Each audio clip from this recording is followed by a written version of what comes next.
जय राधा माधव कुंज विहारी गोपी जन वल्लभ गिरिवरधारी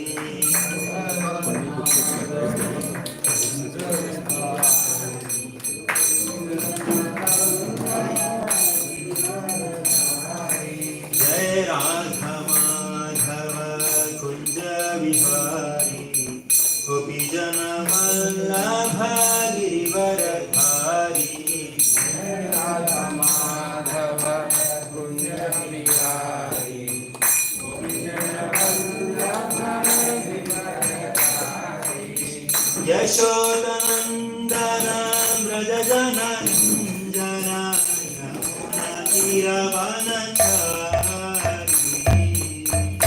यशोदनंदन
वासुदेवाय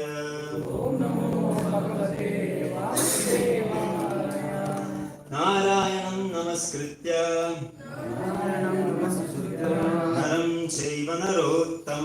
नरं चैव नरोत्तमं देवीं सरस्वतीं व्यासं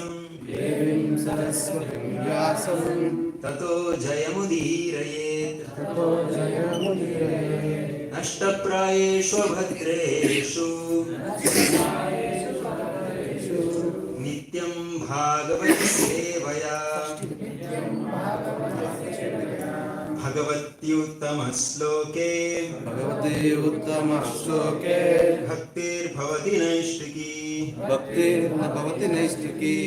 कृष्णाय वासुदेवाय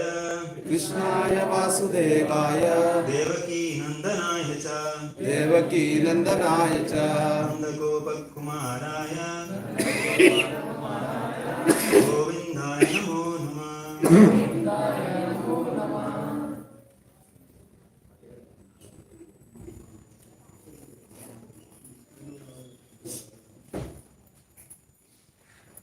Srimad Bhagavatam, first canto, chapter 18, text number 42 and 43.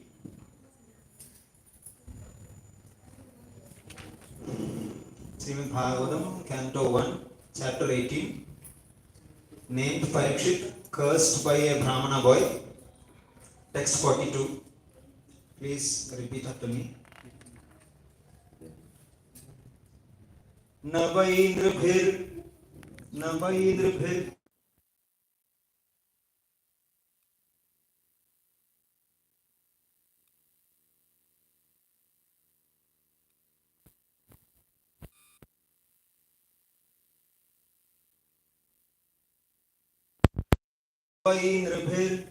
Navaindribir Naradevam Parak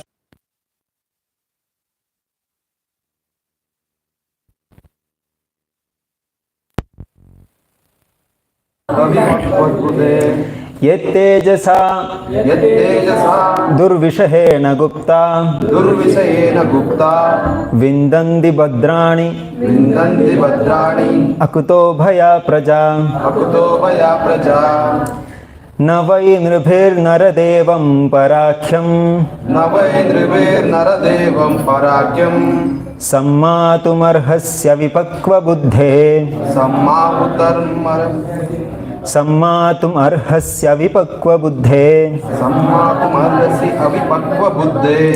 यत्तेजसा दुर्विषहेण Gupta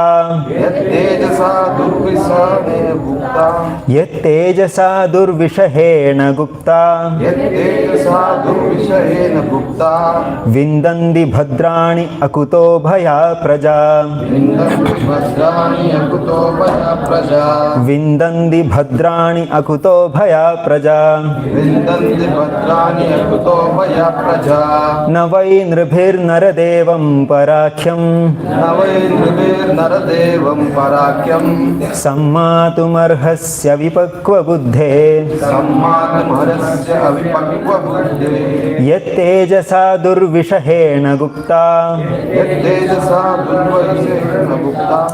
विन्दन्ति भद्राण्यकुतो भया प्रजा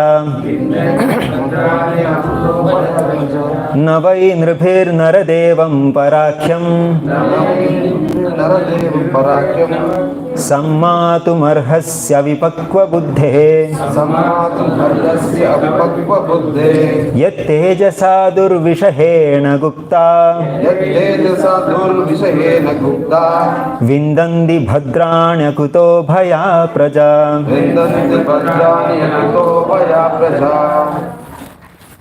Somebody can.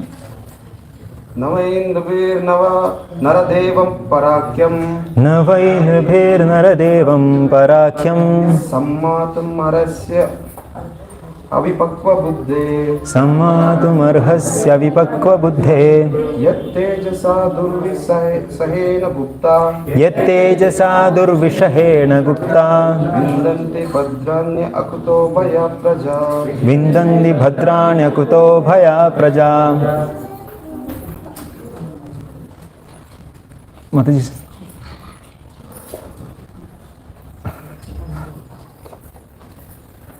Okay, we'll check the meaning. Please repeat. Na, never. Why? As a matter of fact. Nribihi, by any man.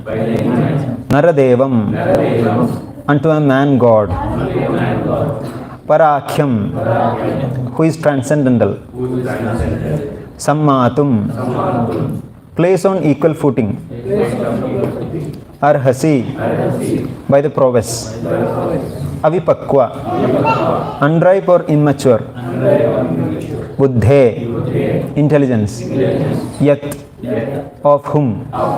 Tejasa, by the prowess. Durvishahena, unsurpassable. Gupta, protected. Vindanti, enjoys. Bhadrani, all prosperity. Akuto bhaya, completely defended. Praja, the subjects. Translation. O my boy, O my boy, your intelligence is immature, your intelligence is immature, and therefore and therefore you have no knowledge you have no knowledge that the king, who is the best amongst human beings, who is the best among human beings, is as good as the personality of Godhead. is as good as the personality of God. He is never to be placed He is never to be placed on an equal footing on an equal footing with common men. with common men. The citizens of the state The citizens of the state live in prosperity, live in prosperity, being protected being protected by his unsurpassable prowess. by his unsurpassable prowess. There is no purport for this sloka. Next sloka we have purport.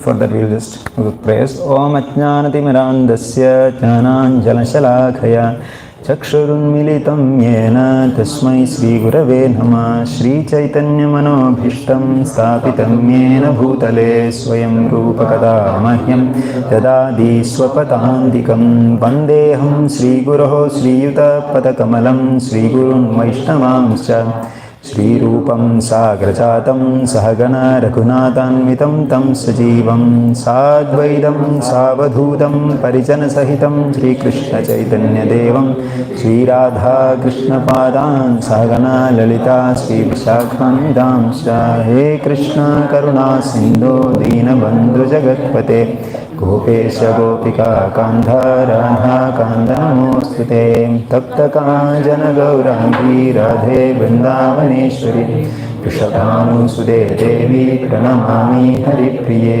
Vancha Kalpatarubhyascha Kripa Sindubhya Evacha Patitanam Bhavanebhyo Vaishnavebhyo Namo Namah Jai Shri Krishna Chaitanya Prabhu Nityananda Advaita Gadadhara Srivasadi Gaura Bhakta Vrinda Hare Krishna Krishna Krishna Hare Hare Hare Rama Rama Rama Hare Hare.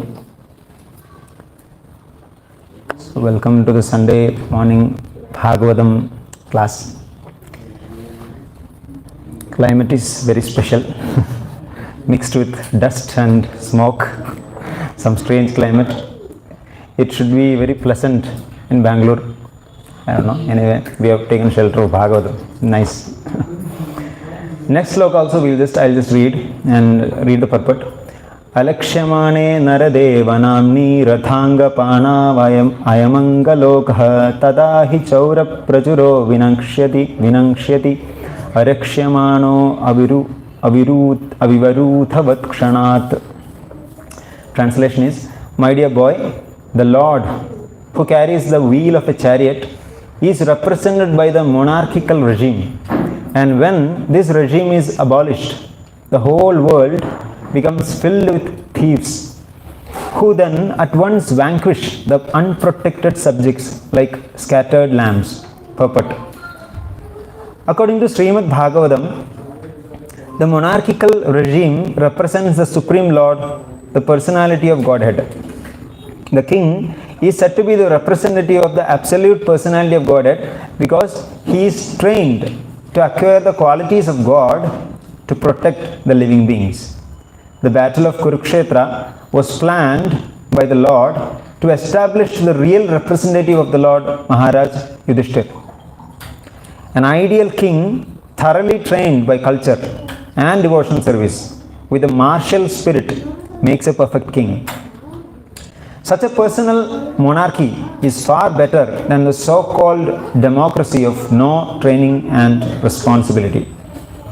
The thieves and rogues of modern democracy seek election by misrepresentation of votes, and the successful rogues and thieves devour the mass of population. One trained monarch is far better than hundreds of useless ministerial rogues, and it is hinted herein that by abolition of a monarchical regime like that of Maharaj Parikshit, the mass of people become open to many attacks of the age of Kali. They are never happy in an overly advertised form of democracy. The result of such a kingless administration is described in the following verse. So before understanding this sloka, we need to see what is the context. So I'll just summarize this chapter. This is the 18th chapter. So in the 18th chapter, in the initial stages, Shaunakadi rishis are asking Suda Goswami to speak more on Bhagavatam. He almost concluded, kind of. Then they request that you please, we are starting this sacrifice and we are not getting that satisfaction, but from your words we are getting a lot of satisfaction. So you please continue. So when Suta Goswami was encouraged in such a way, he starts to speak about Parikshit Maharaj as was asked for. So he says, once upon a time, Parikshit Maharaj had gone to the jungle to do his hunting, as all Kshatriyas do, and suddenly he felt a lot of thirst, hunger, all that, and he started in search of water. He finds a small ashram and he finds one rishi meditating inside the ashram, Shamik Rishi basically. He is completely absorbed in trance, but somehow or other, which is very unusual for a great personality like Parikshit Maharaj, he was so agitated by thirst that he became very angry towards the rishi. Why? Because he is the emperor of the world, and this is some rishi in some forest, and he is expected to receive the king in at least a basic manner. Some reception he deserved at least some reception. That was the logical explanation of his being angry, which is a normal behavior, which is not very suitable for king like Parikshit Maharaj. But still he became very angry. But it is not told in Bhagavatam that he disturbed the rishi. What he did, he became very angry and he saw one dead snake. He took the snake, put on Shamik Rishi's neck like a garland, and he left. This news reached the ears of his young son, small boy, Sringi. He was playing with his friends, and that small age is not mentioned, but that small boy, we know they get easily excited. And when in particular, when that boy is like a person like Sringi, who has a lot of Brahminical powers, because of the training by his father, and because Parikshit Maharaj is ruling the land, because of his piety, even small Brahmanas, even small boys used to have so much Brahminical prowess. So what Sringi did is immediately, it is very graphically presented in Bhagavatam, his eyes became like red, and he started speaking about Parikshit Maharaj in a very low words. A crow, a watchdog. This Kshatriya, this king is meant to be a watchdog, his position is to stand at the door, to take guard of his, in particular Brahmanas. And he wants to come inside the house and eat with the master. This kind of words, harsh words, is so low. I mean, it shows the initial stage of degradation of Brahmana culture. So he spoke in such harsh words, and what he did, he immediately, we can see that description in the Bhagavatam. He used this thunderbolt of words to curse Parikshit Maharaj. What he cursed? Within 7 days, this person who insulted my father will die of a bite of a snake bird, Takshaka. Such a silly mistake and such a huge punishment. He goes back to the ashram. Even now, the rishi is oblivious. Rishi doesn't know what has happened. He is in trance. This kid goes and he sees his father with snake garland, and he cries. He cries loudly. Prabhupada writes, he is crying out of that fear of the offense he has committed, because he has uttered such heinous curse, such a heavy curse. Because of that fear, he is like crying, mixed feelings. He can see his father being garlanded by snake, all that, and he cries loudly. After hearing this loud cry, that is when Shamik Rishi wakes up. He comes out of the trance. First of all, he sees the garland, the snake garland. He throws it away. And he asks, what happened? Why are you crying? Then he told the whole story. Then Shamik Rishi is like shocked. What my son has done. That is the context. That is where this is actually very, very nicely presented in Bhagavatam. Whether I could do it, present it in front of you, I don't know. But that is where this sloka comes. That your intelligence is immature. And therefore you have no knowledge that the king, who is the best among human beings, is as good as the personality of Godhead. He is just like the Lord. How can you do that? He is never to be placed on an equal footing with common men. The citizens of the state live in prosperity, being protected by his unsurpassable prowess. So, king represents the supreme God. This is a statement. This is a heavy statement. King represents the supreme God. We say that nobody is equal to the Lord. But here, Shamik Rishi is saying king represents the supreme Lord. King is equal to the, like, he's now, what is it? He's as good as the personality of Godhead. Why? That position is like that. That position is an empowered person. He is empowered to protect the whole masses, crores of people. He is empowered to protect the wealth from other enemies. He is empowered to protect the culture. He is empowered to protect the varnasrama dharma, even the spirituality of people. That is why it is such a high position. That is his duty to take everyone back to Godhead, if he is a real king. Even when a king goes little here and there wrong, even then people will support him. It is not that suddenly if a king did some mistake, he has to be punished. No, king cannot be punished just like that. We see in Bhagavatam one episode of King Vena.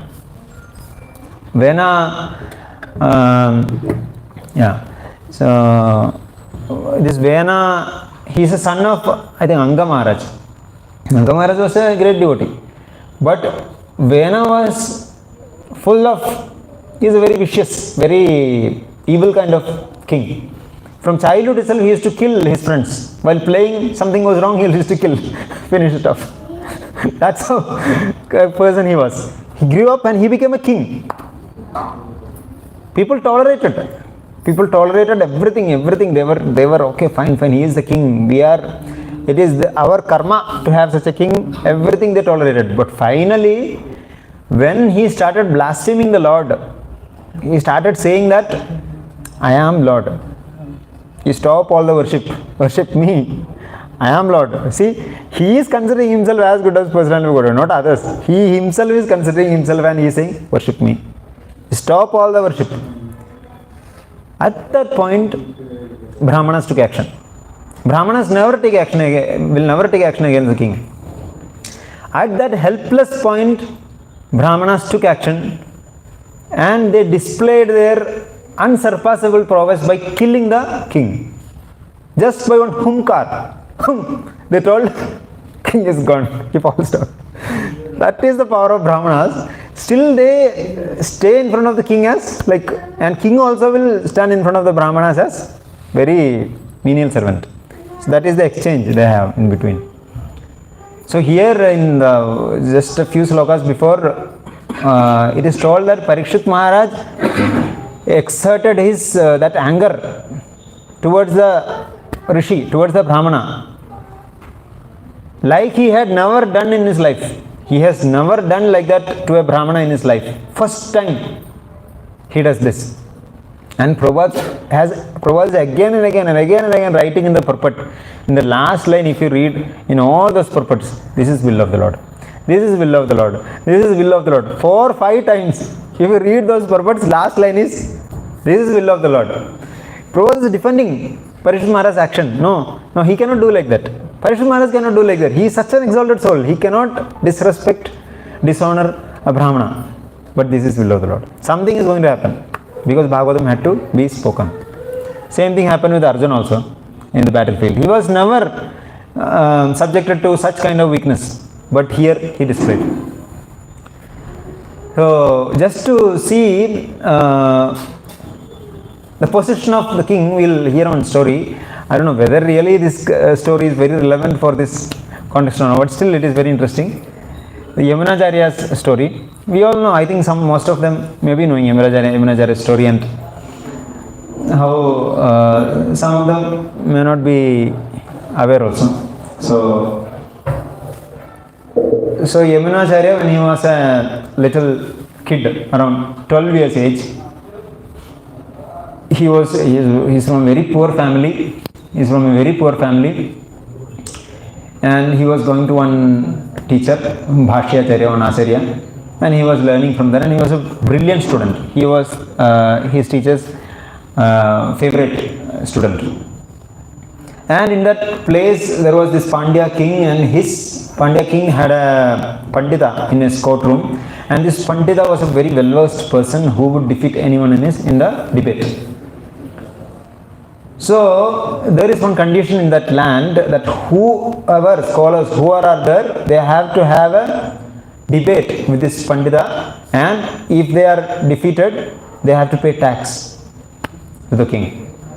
So almost everyone in the land is paying tax. Whoever scholars, teachers are there, all are paying tax to the king. So once what happened, this Yamunacharya's teacher, he was a very poor person. He didn't have money. For last 2 years he has not paid the tax. So the king's men, or this particular Pandita's Akki Alvan, I was reading his name. So this person's disciple, they will come and they'll ask,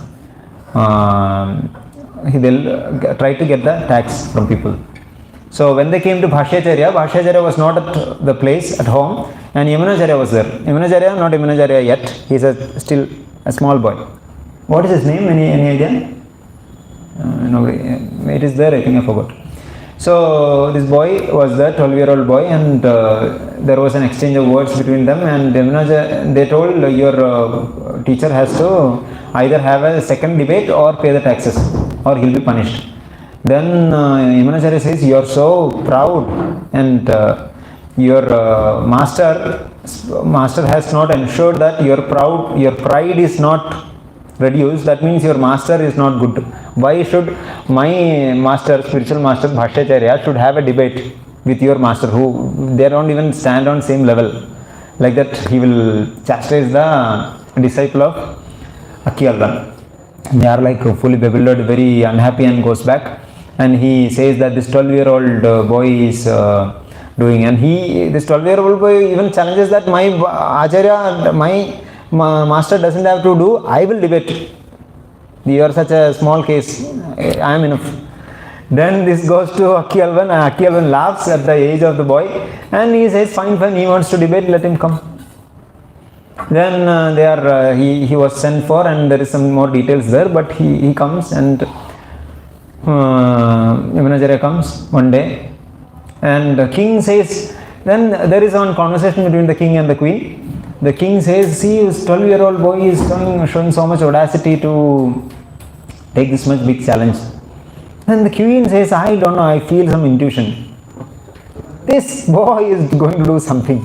The pride of Akki Alvan has reached to that level that something has to happen to break this down, to bring this down. I think this boy will do that. Then king is saying, what you are saying? How can you guess something like that? Then she says, no. Then king says, if you are saying so, then we should have a wager, a bet. If tell me. Then she says, okay, if the boy fails, I will become servant of your maid servant. Queen says. Then king says, oh my God, this is such a big wager. If that is the case, then if the boy wins, I will give half of my kingdom to the boy. Then the day comes and the boy comes. When he comes, this word, Alavandar, that word is spoken by the people and the queen, I think. Big person has come, kind of. So he comes and the debate starts. How the debate starts? This Akki Alvan, he'll start asking some small grammatical questions because he's a small boy, and he'll be easily answering. Then he starts to starts to ask little more difficult questions, like questions in the sense grammatical questions. Then Yamunacharya asks, are you insulting me? Are you insulting me with these silly questions? Then he is like, my God, this boy is like, no, fine, I'm okay. Now you ask, he says. Then Yamunacharya, what he asks, okay, fine, then I'll ask. The condition is, I'll ask you 3 questions. You have to refute my statements. I'll say something, you have to refute my statement. You have to prove my statement is wrong. So what is the first question? First question is, your mother is barren. Boy is saying to Akhyalvan, your mother is barren. Barren means one who cannot have kids. She continues. She cannot beget a kid. Akhyalvan is like shaken. I am sitting here in front of you and you are asking me to refute this statement. He is like, what to do? He is like confused. He is not able to answer. Okay, second question. Our king, our Pandya king, is a very righteous person. He is a very righteous person. You have to refute. You have to prove that. Now you have to refute, saying that king is an unrighteous person. Akhyalvan has to prove now. No, yeah, sinful. Then everybody is like shocked. What? Akhyalvan is full stuck. Okay, you can answer that too. Third question. Our queen is a chaste woman. Now this is like ringing the ultimate. So you take the hammer and you will knock, no? That kind of last hit. You can't refute this. Our queen is sitting over there. Our queen is a chaste woman. Now Akhyalvan has to prove that our queen is unchaste. Akhyalvan has become furious. What this boy is? He is simply making this heresy. Once this is like Rajadroham kind of statements, and he is simply playing like a small kid with me. And everybody says, no. Half of the people, now the crowd has become bisected. Half of the crowd is saying, no, the boy has won. Half of the crowd is saying, no, this is cheating. This goes on for some time. Then there is a lot of this thing like, then Yamunacharya, don't worry. Why are you fighting? I will refute all these statements. Why are you worrying? Now, the answer to these questions, some of the answers I read here and there. I tried to find very convincing answers, but anyway, I'll try. I don't know which is the exact. Anyway, first question is, your mother is barren. As per Shastras, I think somewhere it is mentioned Manusmriti, somewhere it is mentioned some other scriptures. As per Shastras, if a mother is having only one son, one child, then she is to be considered barren. She should have more children. Otherwise, she has to be considered as barren. So, Shastra, he is taking the reference from Shastra and puts it forward. Akhyalvan is fully shocked. My God. Aisa bhi hai kya Shastra mein? I didn't know this. He was such a Pandita. And this small boy is telling this. Everybody is like, my God, flabbergasted. Oh. What about the second one? Second one is the next level. This is okay, fine. We can manage. What is the second one? King is an unrighteous person, you have to prove. Or a king is having a lot of sins. How is it possible? Because it is told that 1/6 of the good karma of the whole population goes to the king, whole population, and 1/6 of the sin of the whole population also goes to the king. Then the boy says, our king is a very high quality person. He has no faults. In all his conduct, he is very perfect. But that will not work like that, right? So citizens are there and they are doing very, very nice things. We know what citizens do, right? All that papa will come to it is 1/6 of their papa. It is not an ordinary thing. 1/6 of the papa of the citizens go to the king. Actually, I wanted to stress this point over here. Why king's position is such a high position? Just to tell that point, I was telling a story. King has to take that much papa. How much pious the king has to be to win over this, to counteract this papa. That is the point I wanted to bring. Okay, anyway, so king has some sins. Now the third point, queen is unchaste. Controversial means the height of controversial. If it is in the media, it will be like fire. Everyone, what is going to happen? What is going to happen? The king and the queen is this answer. I got little different answers, different places. One answer is I saw that the king is a representative of many demigods: Agni, Vayu, Surya, Chandra, Yama, Kubera, Varuna, Indra. So the queen is not just married to the king; she is married to all these demigods. In that case, how she can be considered as chaste? She has to be married to only one person, right? This is one answer. Another answer is before marriage, a civilized girl is married to different Gandharvas, different demigods. So even before marriage, this thing is there. That ritual is there. So that ritual, he says, that is the reason she cannot be considered chaste. So everybody is so impressed, and Akhialvan is like broken, completely broken, and king was so impressed, he gives the half of his kingdom to Yamunacharya, and he starts ruling at the age of 12.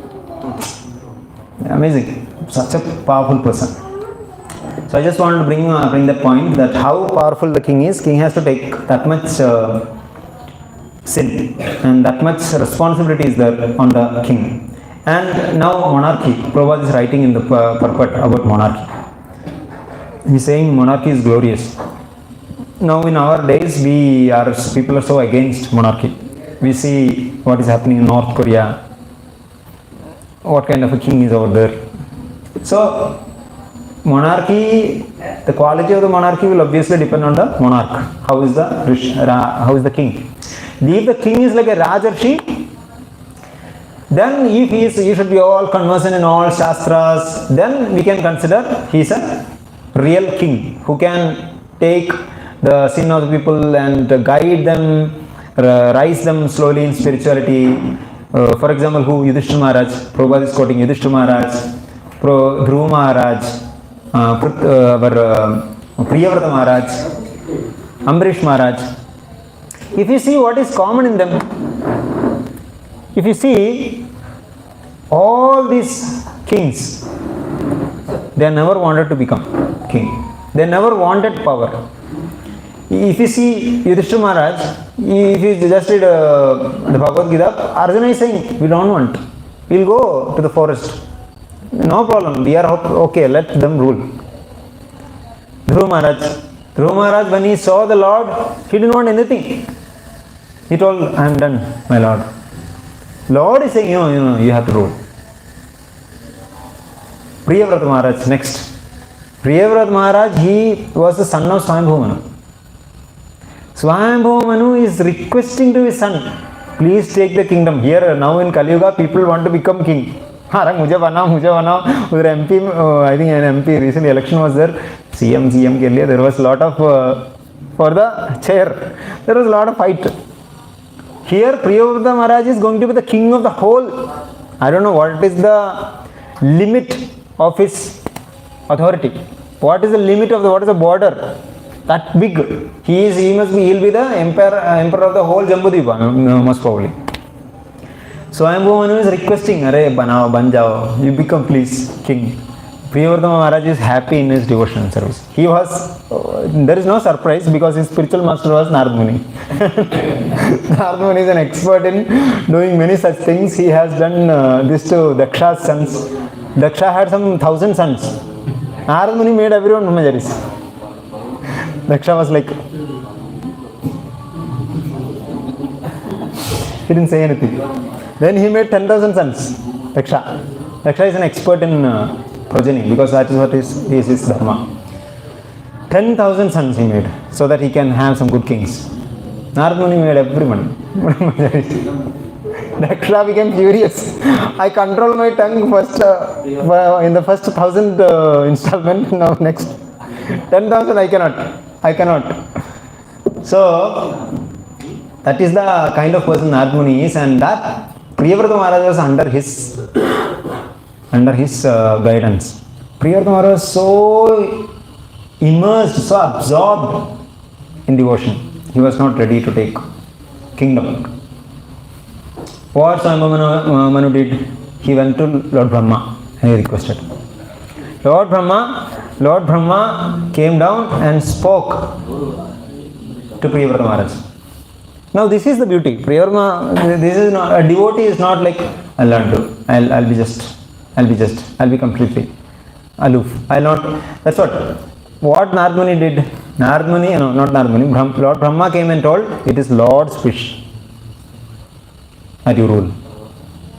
Immediately Priyavrata Maharaj, the whole idea got changed. It's Lord's wish.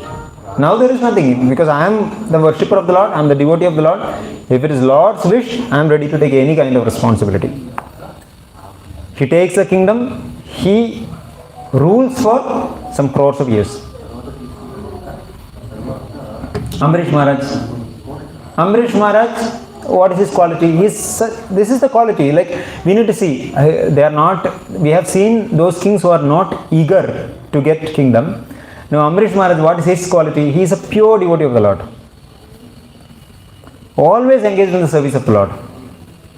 He is not concerned about whether he is going to live or die. When Durvasa Muni came and he was about to kill Amrish Maharaj, Amrish Maharaj is not the least disturbed.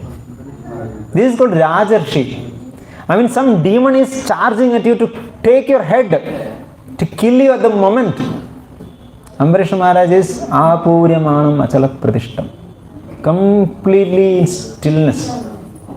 If that is the wish of the Lord, he considers Durvasa Muni is such an exalted person. If his decision to kill me, if he finds I have offended him, I deserve such a punishment.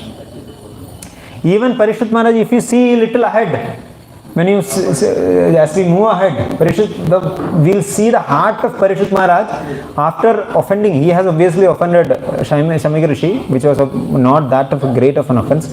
But with that little offense, he was burning from his heart.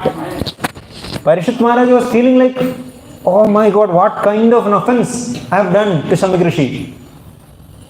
I deserve to be completely destroyed because of this offense to the Brahmanas. To the single one Brahmana. Let my wealth, let my kingdom, everything be finished so that I can be free of this sin. That is the mood of Parishit Maharaj. Parishit Maharaj is not considering, oh, this is a small offense. No, he is considering this is a very huge offense, and he is expecting something which is very huge. There is something called hope for the best and expect the worst. Hope for the best and expect the worst. Here Parishit Maharaj is expecting the worst is going to come, and when he was informed that he is going to be killed or he is going to die in 7 days, he welcomes that news. Parishit Maharaj, he thinks, oh, now he is relieved, because he knew something big is going to come. He was relieved. This is the kind of Rajarshis who can make monarchy glorious. Otherwise, monarchy will be like as in North Korea. But now in democracy, what's happening? People will not retire. No, I will not retire. Demon crazy. I will not retire. Till the age of 90, if they can open their eyes, I will rule. We have seen such politicians. I am not saying it is bad. Actually, you are at least very active. That's good. But you can be active in other things, right? Why you have to play with the life of the crores of citizens? Anyway, because that is they find no meaning in life other than this. This is the only thing they know. They know no idea of spiritual life. That is the problem. And a lot of corruption. What about corruption?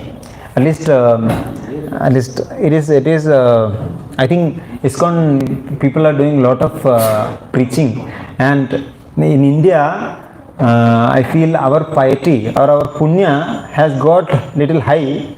That I believe the ruler currently in India is a very pious person. I am not saying about the party. I don't have any bias towards any particular party. But the person, I believe, because he is promoting Bhagavad Gita, he is promoting the culture, and he is promoting devotional culture and devotees. So I think that is a very fortunate thing to have. And because the king is a reflection. King is a reflection of the punya of the people. If when the society is full of sins, we will get such a king, such a ruler.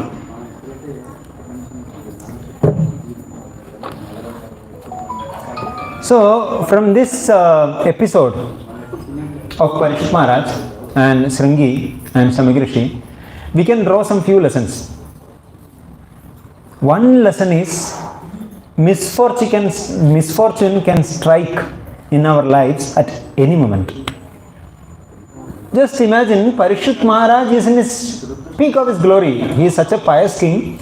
He is ruling the whole world in such a nice manner. He has curbed even Kali.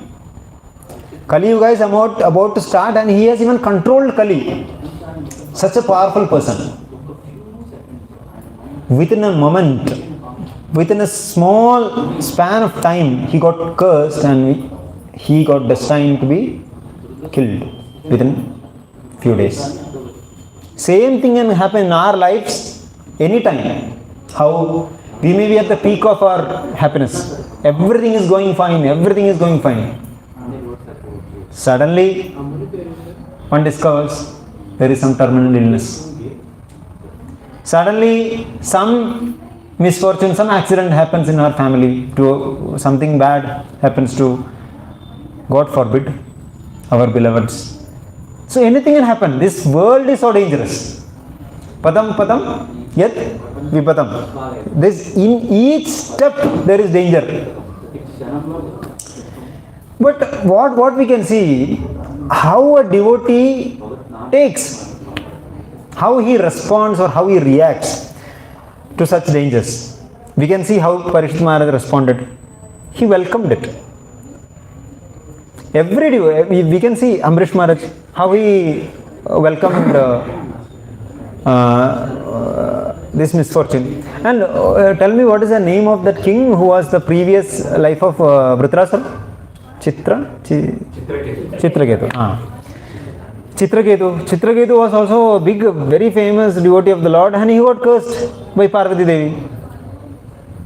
He took that cursing as prasada. This is the mood of a devotee. In our lives, we will get lot of curses. Always different misfortunes. It is coming in the form of curses only. All are our doings only, previous. For these devotees, it is not like that. It was not their karma. It is the arrangement of the Lord. Special arrangement of the Lord to bring them near to the Lord quickly. How Chitraketu was, his life was going on in all opulence. Instead of that, Lord wanted, let it end. Let he take the life of a demon and let us finish it off. Let him come to me. Vritrasura says to Indra, kill me so that I can go back to Godhead. You enjoy. This is the mood. So where was I? So our misfortunes, all the terrible things happening to us is because of us only. We can easily take it. It is some karmic reaction getting delivered. Something happened, something we did, reaction we are getting. Okay, thank you. Done. This is done. let us be happy with that. Okay. So in that mood, we have to accept each of the misfortunes coming to us as an opportunity to become serious in our spiritual practices. This is a glorious opportunity only devotees have got. Poor people outside, they cannot, they don't know what is happening. Everything is going good, suddenly something happens. Such a misfortune, such a sad state of affairs. They will curse the Lord. Oh Lord, you did that, you did this. Lord didn't do anything, Baba. He is not interfering into anybody's matters. You only, your karma, it came back, it hit you. So, devotee knows the correct attitude, how to take it, how to accept such misfortune. We see in the life of Prahlad Maharaj. What is the life of Prahlad Maharaj? Young boy. He is being tortured by his own father. The person who is supposed to protect him like a gem, he is trying to kill him. Prahlad Maharaj, is he disturbed? This is the faith of devotee. Where we are, we need to see like how much faith we have got when things go wrong, how we respond, we need to see. Then in our Iskcon itself, I remember this Bhakti Tirtha Swami Maharaj. Anybody knows Bhakti Tirtha Swami Maharaj? African devotee he was, Prabhupada's disciple. He was having leukemia, blood cancer, so much pain in the end, and he was saying, I will not exchange this condition to anybody in this world because I am in this state, I am feeling so much bliss. Why? Because he was in such a transcendental state. That is the power of Krishna consciousness actually. Even the body is in pain, a person can go to that kind of a trance and that kind of a spiritual bliss that he can come out of that pain. That's what. Devotees are not even suffering when suffering comes. When the Brahma Bhuta Prasannatmana Shochati na Kankshati. So he is not struggling. He is in this world. He is not hankering to go back. Even Dhritarashtra says, what is that? Na apunarbhavam. I am not hankering for apunarbhavam. Apunarbhavam means what? Apunarbhavam means to not come back. Apunarbhavam means to not come back, to get liberated. No, I am not hankering for that. Let me come back, no problem. But let me have the association of the Lord. Let me have the association of the devotees of the Lord. That's enough. I am not hankering for liberation. So that means devotee doesn't want to escape from this material world. He is fine. Why? Because he is already happy. What is that? Prabodhananda Saraswati saying, Kaivalyam narakayate Hridashapuraka shapushpayate Durdandendriya kala sarpapatali Protkadadam shtrayate Vishwam purna sukhayate Viti mahendradischa kitayate Vishwam purna sukhayate Yat karunya kataksha vaibhavatam Tam gauram evakstuma. He is saying, by the mercy of Gauranga Mahaprabhu. By the mercy of Gauranga Mahaprabhu. Who is Gauranga Mahaprabhu? Sri Chaitanya Mahaprabhu. By the mercy of Sri Chaitanya Mahaprabhu, Vishwam Purna Sukhayate. This world has become a place of so much happiness for me. Kaivalyam Narakayate. I find liberation or merging into the Brahman as Naraka. This is unheard of actually. Only from a devotee can speak this. Liberation is not some some normal thing. Liberation is the prime goal, or liberation is the topmost goal of all transcendentalists. Except devotees, actually. Devotees are also transcendentalists. But they are not devotees are not waiting for liberation. Devotees, Prabhupada says, a person who is standing, a person who has started his devotional service is already liberated. Liberation means what? It is freedom from the suffering. But now we are saying what this person is saying. I am still suffering. I am doing my chanting, still I am suffering. But that's fine. We are suffering in the right path. We are advancing. Some day will come when we will really, Prabhupada says, no, that fan will stop. When it stops, when you switch off the fan, it will turn. Slowly it will stop. Then we will have that happiness.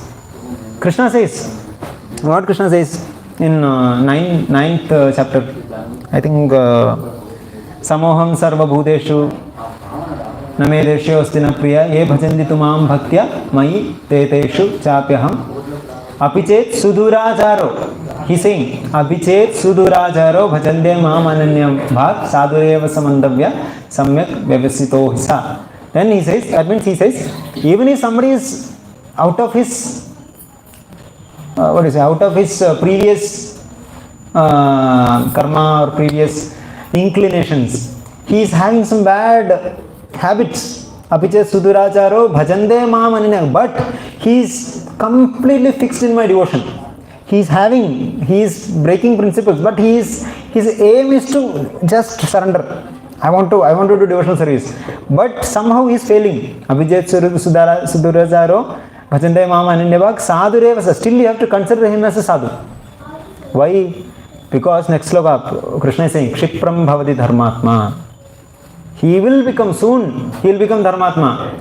Sashwat chandim nigacchati. He will get Sashwat chandim, means eternal peace. We are not peaceful. They are hungering. That is why people go and do wrong things. Even devotees. In our private times, we don't know. So, Shashwat Shantim Nigachati. But when you are at peace, then all these things will go off. Kshipram Bhavati Dharmatma Shashwat Shantim Nigachati. Kaundeya Pradijanihi Name Bhakta Pranashyati. No chance my devotee will be vanquished. Arjuna, you go and boldly declare. So, this is the wonderful state of a devotee. This is the first point, like from this episode, that misfortune can strike anytime. What is the second point? Second point is offense, Vaishnava Aparadha. We see how big of a kind of a Vaishnava Aparadha Sringi has committed actually. We can even say Parishad Maharaj also committed an offense. Yes, Parishad Maharaj also committed an offense. But what was his mood after that? He was willing to take a punishment 1,000 times bigger than the offense he had committed.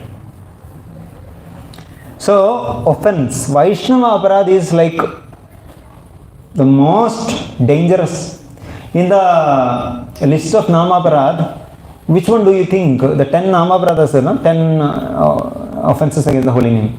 Which one do you think is the most dangerous? First one. It is told that 7th is the most dangerous, to commit sinful activities on the strength of the holy names. But yes, you are correct. First is the most dangerous. Because 7th, to commit sinful activities, okay, it is affecting only you. But to blaspheme the devotees of the Lord who have dedicated their lives to propagating the holy names of the Lord. What is blaspheming? I am blaspheming about a third person to a second person. I am contaminating my mind. I am putting poison in the other mind, second person. I am talking about a third person. When he will come to know, contamination will go in his heart also. My God, it's all about me. Irsha, that this thing will come. It is like putting a halt in the advancement of devotion in the hearts of many. That is why blaspheming or Vaishnava Aparadha, or talking ill or thinking ill about devotees is a risky matter, very risky. This is why this happens. We can really understand from these two how an offense is born. Just think. We need to study our minds. We can easily understand just by studying our minds how an offense is born. We don't have to go to Sringi or we don't have to go to Parishad Maharaj. Just we can observe ourselves. But still, here we have in front of us solid examples. How, like when the mind is frustrated, when there is lack of satisfaction, when there is lack of peace of mind, when there is immaturity. See, in Sringi's case, what is that? Immaturity. It is just immaturity. It is immature to find faults in devotees. Junior, senior, it doesn't matter. Even a fresh devotee and a new person who has come to the temple, and when we are focusing on the faults of that person, what does that mean? Those faults are there in us. We are just reflecting. What does a devotee do? A devotee reflects on his own faults. This is the direct opposite. Thinking on the faults of others. When you are able to see a fault in another, immediately you can realize that fault is there in me. That is why I am able to see that fault. This is good actually. When you are able to see some fault, okay. Immediately be mindful. Oh, this fault is in me. That is why I am finding this fault. Don't be angry. Don't say something foolish. Don't blurt out something foolish. Just understand. Just find where this fault is in me. Just find. Just start searching. Or best thing is chant Hare Krishna mantra. At that particular moment, when you feel you have to say something, chant Hare Krishna and be happy. This is the only solution for this offensive mentality, to be happy. To be happy and to be satisfied is the only solution to protect oneself from offenses, from this offensive mentality. Not just being happy. You have to be happy in Krishna consciousness. Why you have to be happy in Krishna consciousness? Not just happy. Because when a person is happy and satisfied, sometimes he becomes careless. He'll become complacent. Complacent means what? you will stop self-criticism. I am very peaceful, and slowly you become proud. Nothing can go wrong. I am so happy. This world is so nice. I am all good. What this guy is doing? Slowly that I am master and this servant. Hare Krishna Prabhu is saying, yeah, I am Prabhu. This dasa has come to serve me. Nothing this is actually this will come outside. When I am saying when you are not practicing devotion, even devotees mentality also this may come. This mastership mentality. That is why you have to be happy in Krishna consciousness. What is Krishna consciousness? Krishna consciousness is just Trinadabi Sunichana, Tarorapi Sahishnuna, Amanina Manadena, Kirtaniya Sadahari. That is the real, in the whole Sikshastakam, the third verse is it. If you want to be a devotee, if you want to do Krishna consciousness, what is Krishna consciousness? Kirtaniya Sadahari. Kirtaniya Sadahari is Krishna consciousness. If you want to do that, Trinadapi Sunichana, Tarorapi Sahishnuna, Amanina Manadena means what? Trinadapi Sunichana. Be as humble as a blade of grass. Tarorapi Sahishnuna. Be as tolerant as a tree. Amanina Manadena. Do not expect any respect and give all respect to others. Only in this state of mind you can chant Hare Krishna mantra constantly. Only in this state of mind you can be Krishna conscious constantly. The definition of Krishna consciousness itself is so Trinadapi Sunichana. How can a Trinadapi Sunichana person offend someone? How can you are considering yourself as so insignificant? How can a servant who is so insignificant offend someone? When we forget our real truth, that we are the servant of the servant of the servant, we offend. This artificial state of existence, we are fighting to get rid of this artificial state of existence. We are fighting to find the truth. What is the truth? Jivera Swarupai, Krishnera Nitya Das. That Das position is so beautiful, we don't know. That is our constitutional position. Just like salt is being salty. That is our position. That position is actually very, very powerful position. It's part and parcel of Supreme Personality of Godhead. It is just like the Lord, actually, it is just like the Lord. But you are serving the Lord. Satchidananda Vigraha. He is also Satchidananda Vigraha. You are also Satchidananda Vigraha. Same material, same. But your consciousness is what?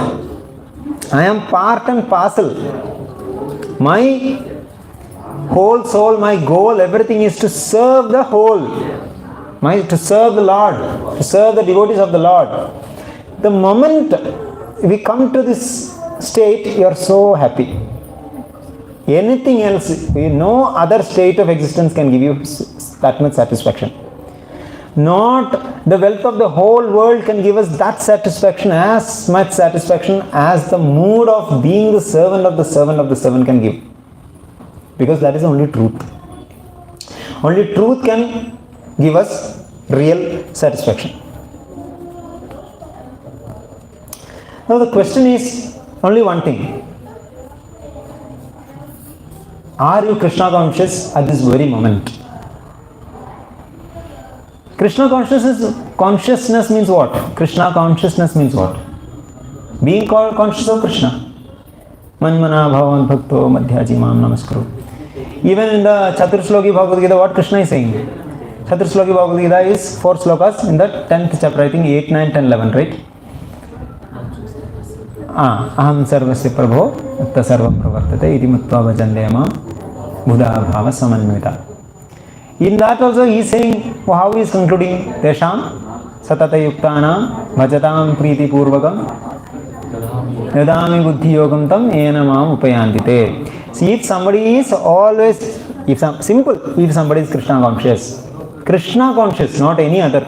He is not even saying some Brahman conscious or some Brahman is fine, Krishna only. Fine, it's fine. But he's clearly saying, Tesham satati yuktanam bhajatam priti purvagam dadami buddhi yogam tam. I will give you the intelligence how to come back to me. So the question is simple. At this very moment, are you Krishna conscious? Not only when we hear Bhagavatam, not only when we chant, not only when we read, not only when we listen to lectures, but we have to be Krishna conscious always. What is that? Then here, it doesn't mean that you have to leave everything and sit at one place. Now, from now I will be Krishna conscious. All your senses will be like wild horses running here and there. It's not going to work. Is that what Krishna told? Krishna is telling, or Krishna told? Tasmat sarveshu kaleshu ma manusmar. It is so clear. Tasmat, therefore, tasmat sarveshu kaleshu, always. Sarveshu kaleshu ma manusmara yudhyacha. You fight. As a Kshatriya, your fighting is your duty. You do that. Do your duty. Tasma sarveshu kaleshu ma manusmara yudhyacha. Again, be Krishna conscious. Mai arpita mano buddhir ma me veshyasi asamshaya. What was the 8.7? No? Yeah, 8.7. Mai arpita mano buddhir. By investing or by putting your intelligence and your mind into me, Maya arpita manobuddhir mame veshyasi asamshaya, you will come back to me. Same thing. What he told previously, Tesham satati yuktanam, same thing he is saying. I will give you the intelligence to come back to me. Now he is saying, if you do this, you will come back to me. So this is the only thing that can save us. Every time we have to chant Hare Krishna Mahamantra. We are doing 16 rounds of chanting not to travel the whole world while chanting. Free trip, no cost. People, I think one Mataji was saying that day in one of the classes that I can, while working, while cooking, I can be Krishna conscious. I can chant, but while chanting, I cannot. My mind will go everywhere. Chanting is the training process which is really a war. Chanting is a war. If you don't wage a war against Maya, Maya will teach you lessons slowly. So Maya is giving you opportunity. What is opportunity? She is giving lot of... Maya is Krishna's servant. Maya is Krishna's very, very confidential servant. She is always trying to make you Krishna conscious actually. How? By the opposite, in the opposite way. She is putting pressure on you. Only when you put pressure on someone, they will try to rise. If you are not rising, then she'll slowly, she'll reduce the pressure sometime, maybe. She'll reduce the pressure. Okay, fine, you will feel a little relieved. But you are there only, you are not going anywhere. The moment you start rising, she'll put pressure. So you should have those muscles to lift that weight. Unless and until that muscles are there, developed, it will be there, pressure will be there.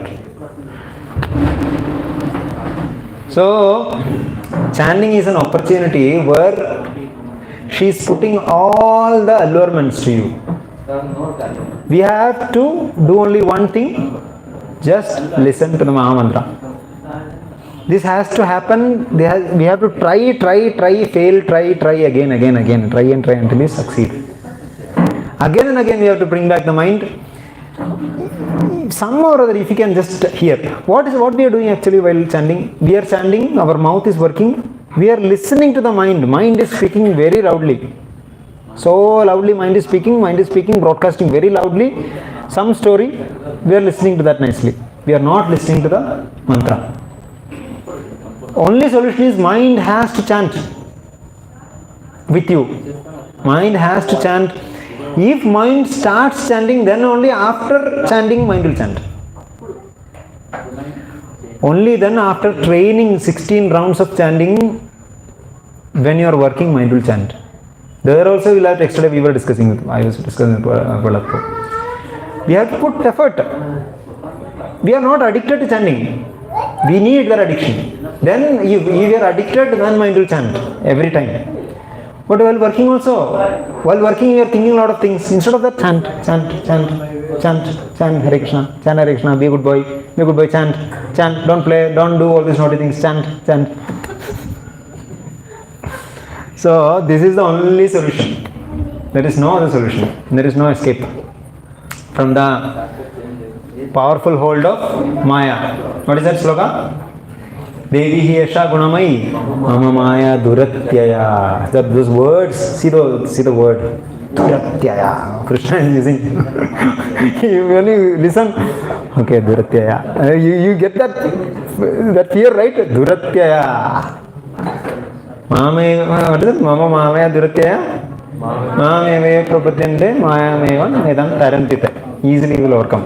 One more sloka is very nice. One of my favorites. Maya dhyakshanam prakriti suyate sacharacharam etunanena kaunteya jagat vipirivartate. Okay, I was talking about one other sloka. This sloka used to be, it is always one of the favorites. Last chapter, 18th canto. Matchitta madgata prana, not that. Matchitta sarva durgani mat prasada tarishyasi. This is so nice. Again, Bhagavad Gita is filled with Krishna consciousness. If somebody comes with some interpretation about something, it is not Bhagavad Gita. It is their Gita maybe. How can you keep Krishna consciousness aside and come to some other conclusion after reading Bhagavad Gita? This is the greatest gift of Srila Prabhupada. For thousands of years, people are reading Bhagavad Gita and missing the point. And Srila Prabhupada has gracefully given us Bhagavad Gita as it is, so clear, crystal clear, by following the parampara, by following Krishna's words as it is.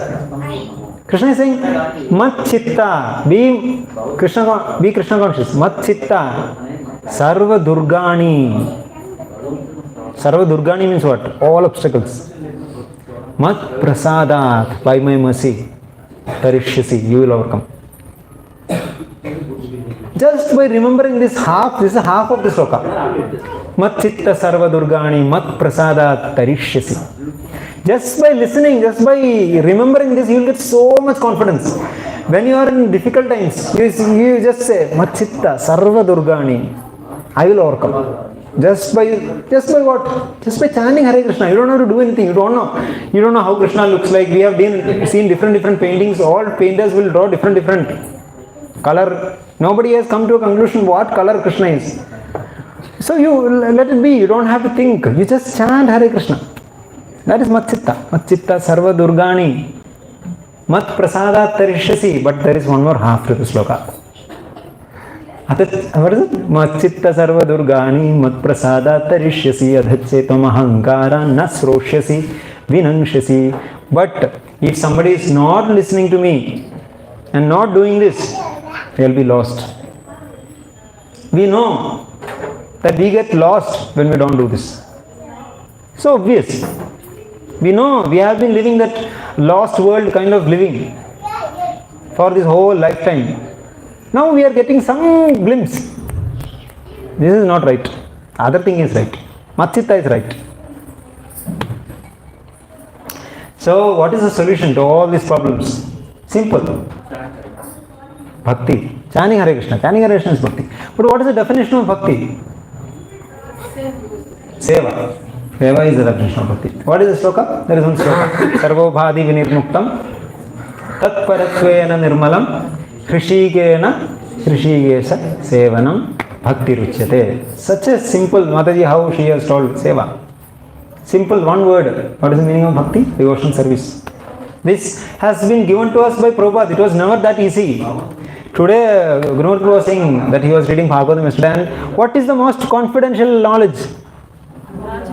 Raja Vidya, Raja Guhyam. Then he is saying, what is that actually? What is that confidential knowledge? Seva. Devotional service is that confidential knowledge. How if you are engaging your senses, if you engage your senses in the service of the Lord, you will free from this material bondage. This is the secret. This is the core of Bhagavad Gita. This is the secret of Bhagavad Gita, the most confidential knowledge. Even in Purushottam Yoga, 15th chapter also, Krishna says, Iti guhyatamam shastra. So there also he is saying same thing. If you are conscious of me, if you know me, if you know who is Purushottama, really as it is, then that person is free. Yeah, that is what I wanted to share today. My talk is over. Now, if you want to ask some questions, you can ask. Or if you have a lot of time, we can do something else. Should we go to the questions or do we have time to? 10 minutes for the questions or? Oh, questions, huh?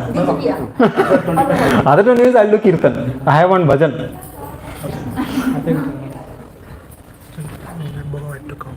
Then I'll do that. We'll do one bhajan is there. Very nice. I mean, I heard it first time. After coming to producing half an hour. Okay, with questions we can do that, I think. So,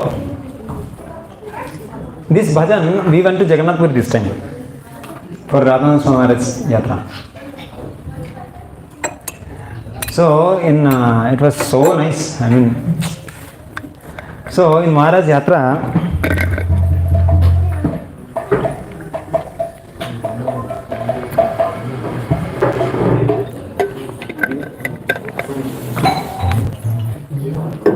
what they will do, in the afternoons, some brahmacharis, they will come and sing on the stage. That's how I heard this kirtan. You can search for this kirtan. 1 minute.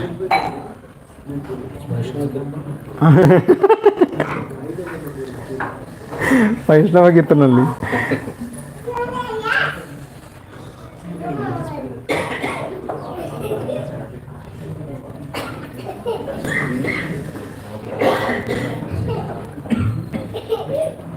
This is actually called Shachitanya Ashtakam. Yesterday, my friend Ramjirji was asking, Prabhu, tomorrow you are taking class, which Ashtakam you are going to sing? So here is the answer. Shachitanya Ashtakam. So Shachitanya Ashtakam, Shachi, you can search Ujjvala Varna, KK songs. KK songs you can search. That is a good pronunciation. They have all this proper spelling. Ujjvala, just to search Ujjvala Varna, KK songs. I heard this song being sung by Jai Sachidanand Prabhu. He is very popular in YouTube, but he has sung this song in YouTube, but he has sung in a different tune in YouTube. But on that stage, he sang in a tune which was so nice. If somehow I can sing like that, it will be good. But let us see. Before going, questions completed. Prabhu? Questions are over? No, after that. After this. Half an hour Prabhu is giving. Lot of time here. Really? Then fine. No, go on. Let's see. They might forget the questions. Okay. Then please, let's have questions. I was evading from questions, but you will not let me. Please, if you have some questions, let's have a discussion. From our group, one question has come. Bro. So you explained that, right? If we wanted to do a service, we want to do a devotional service, but due to our attitude, our past deeds, still restricting, but our goal is that we have to surrender to Krishna, surrender to Srila Prabhupada. And you referred one shloka, right? Which is from Bhagavad Gita or Bhagavatam? Which one, bro? You said, right? The intention of the devotees, they wanted to perform few devotional service, but due to their past deeds and actions. Oh, this Abhijit Sudhuracharo. Yes, this shloka is. This is from Bhagavad Gita, 9th chapter. Yeah, that we wanted to understand more. Abhijit Sudhuracharo Bhajandya Mamananya Bhak Sadhureva Samantavya. Perspective is a devote. No, actually, Krishna is saying, Samoham, he says, Samoham Sarva Bhudeshu Name Deshtyosthi na Priya Ye Bhajanti tu Maam Bhaktya Mai Teteshu Chapiham. This is, I think, 9.28, 29, somewhere there it will come. These three slokas. When first he is saying Samoham, I am equal to all. And it's not that he is inferior to me, no, everybody is equal to me, all are my sons only. But samoham sarvabhuteshu name dveshti asti na priya ye bhajanti tu mam bhaktya, one who is with devotion doing the bhajan of me, mai teteshu chapyaham, they are in me and I am in them. Mai teteshu chapyaham. And he says, abhichet suduracharo bhajante mam ananya bhak sadureva samandavya. Means what? Abhichet, Prabhupada has been very careful in his purport while giving purport for this sloka. He is not giving any loophole for us to mistake that we can do anything wrong. We break all the four principles and go and do bhakti. No. If some mistakes are happening because of our past inclinations, still Krishna is saying to others, he is not giving excuse for somebody to fall down. Abhijet suduracharo. What is the point? He is saying if somebody is doing something wrong, something not as per the standards, abhijet suduracharo, bhajande mam ananyabhak, but he is fixed in Krishna consciousness. He is saying to others, don't find fault in him. You should consider him as a sadhu. That is the point. It is not an excuse to anyone to do wrong things. Somebody may take it as a concession. Okay, I am a devotee. Past inclination hai. I have some past inclinations, let me do something wrong. Not like that. Krishna is saying to others, if some devotee is doing something wrong, don't find fault in them. Consider him as a sadhu. Why? Because Shipram Bhavati Dharmatma, my devotee is going to be a Dharmatma. Then you will regret. He is soon going to be a Dharmatma. That is the point. There. Yes, some other questions? Chanting 60 rounds is difficult. When we will have more services, that time we will miss. Today, chanting 4 rounds. I will miss. Tomorrow, I will postpone. Like that, we will. If I will do at that time, I will not listen properly. No. But if you have time, you do. If you have time, you do. You find time. This is the worst case. Postponing is the worst case. It is not recommended. We will do that. But maybe 1 or 2 rounds maximum.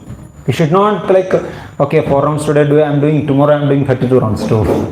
That is not recommended. That is not the way. We need to take, we take food now every day. So it is best somehow or other you find time and chant. If you want to do 32, you do. That also, tomorrow. Try to finish the 16 rounds. 16 only, not 64. Just remember that. Because previously it was 64 before Prabhupada. So we should say, okay, let me do 16 and not take another birth in some other place where 64 is a requirement. Now also 64. I have one friend bro, his uncle, he is doing 64. He is running a shop. He is a businessman, he is running a shop, he is doing 64 rounds. Now also. Iskcon exemption is there. If you are going to the other side, you start 64. So it is best, try. Very rarely if your health is having so much issue and something, then we can do that. But otherwise we will get time. We will get time. We have to find time. Prabhuji, in line to the same question, we understood that food is only for sustaining our body. We clearly understood as a material to sustain our body, to sustain our day. The same question I asked one of the speakers. He mentioned we need to give a priority. Doing chanting, we have to give the priority. That was the answer given. Now, you also mentioned the silver lines. Now, we understood that to sustain our body, we need to take the food. But you had answered, we are not skipping the meal, right? Like but how to develop that mentality to give the priority to do our 16 rounds on daily without fail? How to get that? Hope you get my... Yeah. How to get that much taste for chanting as much taste we have got for food. Such a nice question. That's a difficult answer. But actually, if you are listening, if you are always listening about the glories of the holy name, if you really understand the danger of not chanting, then we will really, because this is the only thing. This is our oxygen. This is more critical than oxygen.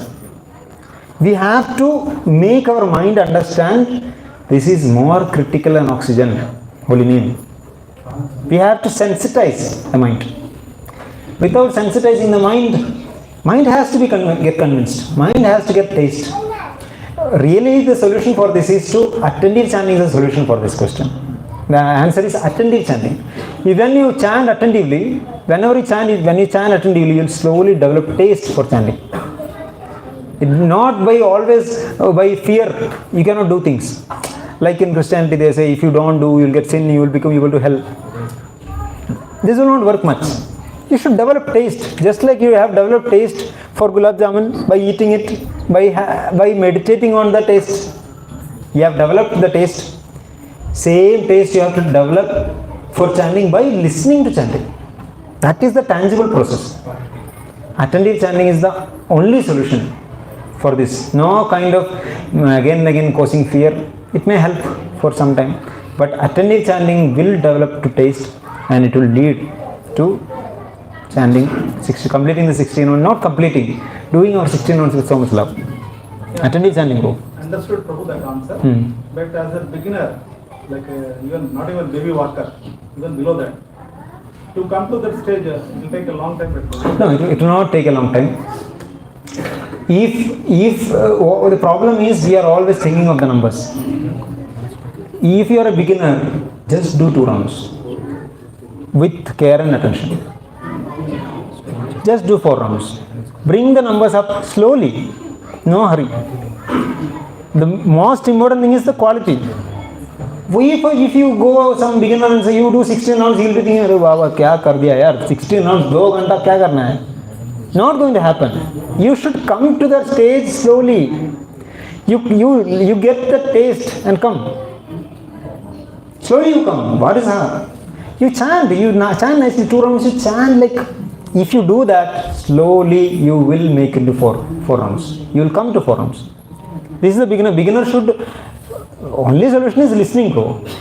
Beginner should be properly guided, saying that chanting is not rolling the mala. Chanting is not pressing some button. Chanting means you have to attentively listen. If anyone, whoever, whatever kind of a sinner, whatever worst person he is, if he listens, that we are not doing, bro. That is the problem. We are not listening. If you do, you will raise your numbers. Sorry, I'll take an opportunity. I'm a student actually. I'm very poor guy. Even to get pass marks, to get some 60 marks, what I do, I read all the questions, I'll attempt it. I'll get 1 mark here, I'll get 2 marks there, I'll get 3 marks there, I'll get 4 marks there. I'll get my pass. But if I chant only, if I read only 2 questions and understood 2 questions, I'll not pass. Then what is the answer? No, in this case you will pass. In Krishna only you will pass. Even if you are doing 1 round, bro, 10 mantras, 5 mantras if you listen, 5 mantras. Actually only 1 mantra if you listen also you will pass. But 5 mantras if you listen, it will result in glorious results, bro. We are not even listening to that. That kind of irresponsible and careless people we are. That is the problem. That much anybody can do. People, we are not giving that importance. We are always saying this is my numbers, you do know. You chant attentively. That message has to go into the brain. Into the heart. Chant attentively. That has to happen. 2 rounders, 1 rounder has to chant attentively. Try and hear the holy names. Holy names will do. You can't do anything. You cannot do anything for the Maya disease. Holy name is the medicine. NHE Aushadhi Maya. There is no medicine like holy name. So holy name will treat, Prabhu. We have to give opportunity to the holy name. We are not giving. We have closed our doors, our ears. We are listening to the story of the mind. Mind, stop the story, start chanting. That has to. Thank you. Very good. is some other devotee No, you tell. take a task. You tell. Yeah, like Prabhu, whenever you give Bhagavatam, you keep saying about chanting. So last time also you told us. Every time. Then I was like worried. You always tell chant. So whenever we chant, we start chanting. 2 hours will be over, but we don't know whether we chanted or not. So we have been in a different world just 2 hours. So we don't even understand we spent 2 hours. So the main problem why they are not able to chant is because of mind. So like I was hearing once from some senior, like what one of the mistakes that devotees does is they want to control the mind.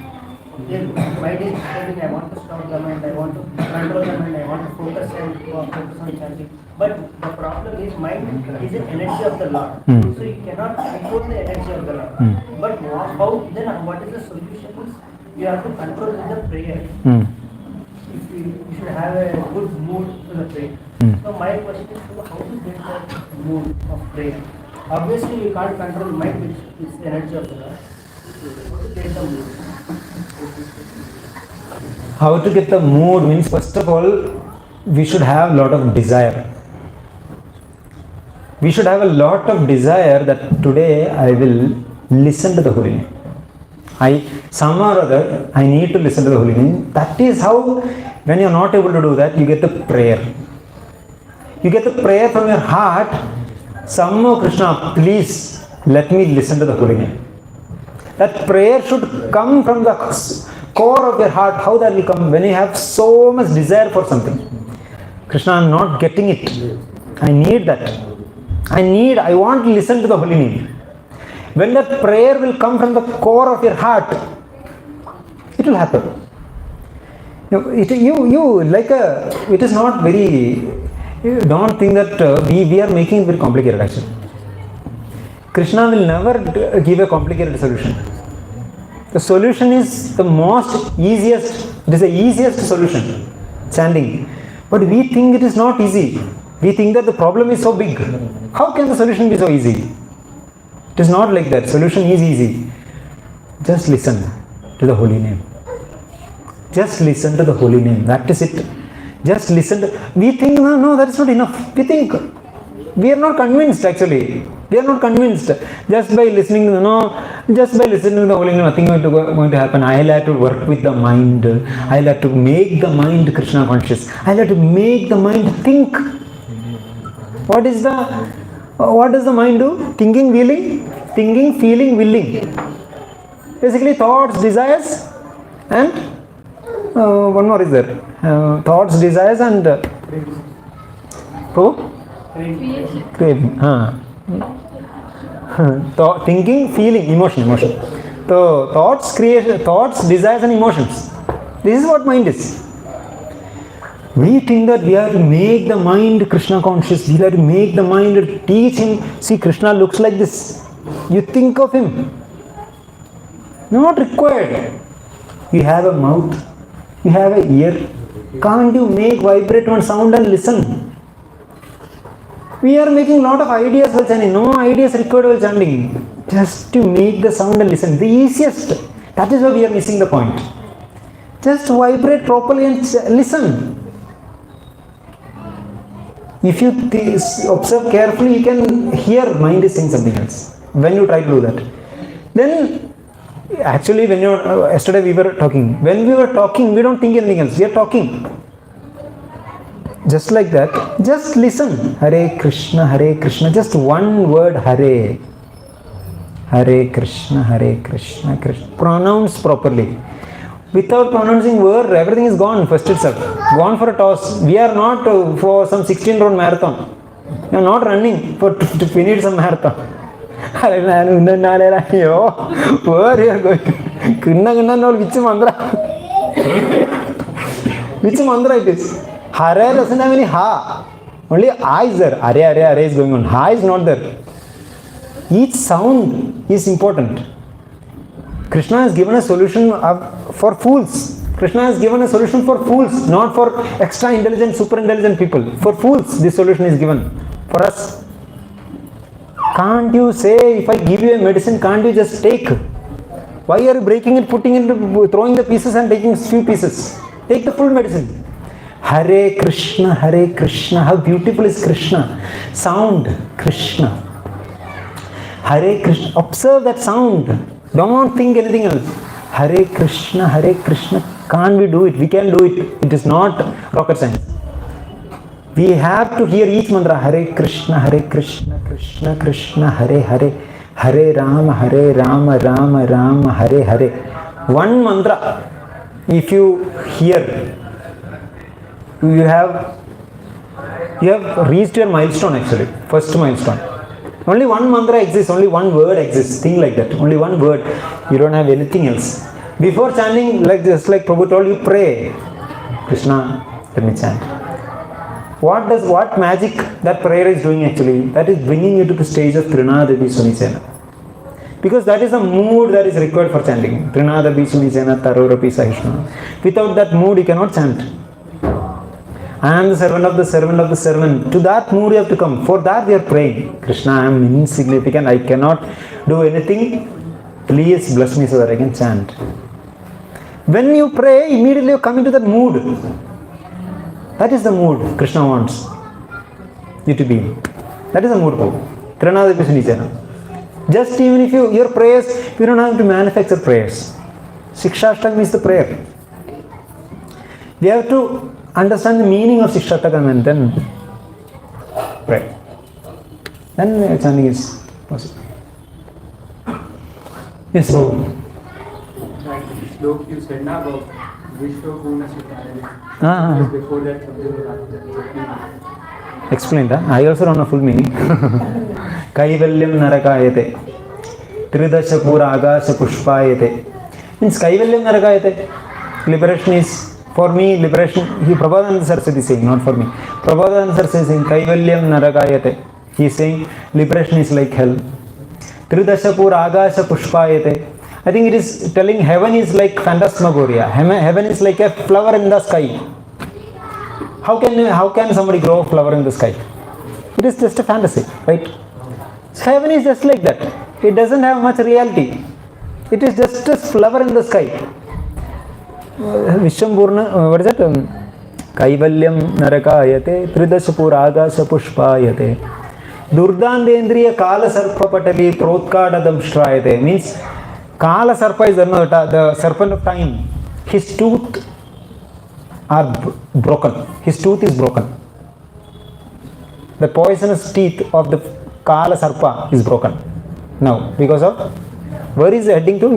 He's saying by the mercy of Gauranga Mahaprabhu. What is that? Kala Sarpa Patali Protkadadam Shtrayade Vishwamburna Sukhayade. Saying because of all these material things have become insignificant. And this place, this existence, what is that existence? I am in Krishna consciousness. Vishwam Purna Sukhayate. Vidhi Mahendra Adishya Kitayate. I don't know, I think destiny. Vidhi is destiny, no? Destiny, it has become immaterial for me. Doesn't matter. Why all this? By the mercy of Gauranga Mahaprabhu. Yes. Then we can Hare Krishna. Thank you. Yeah. No, kirtan we can do next time. Yeah. Okay, Hare Krishna.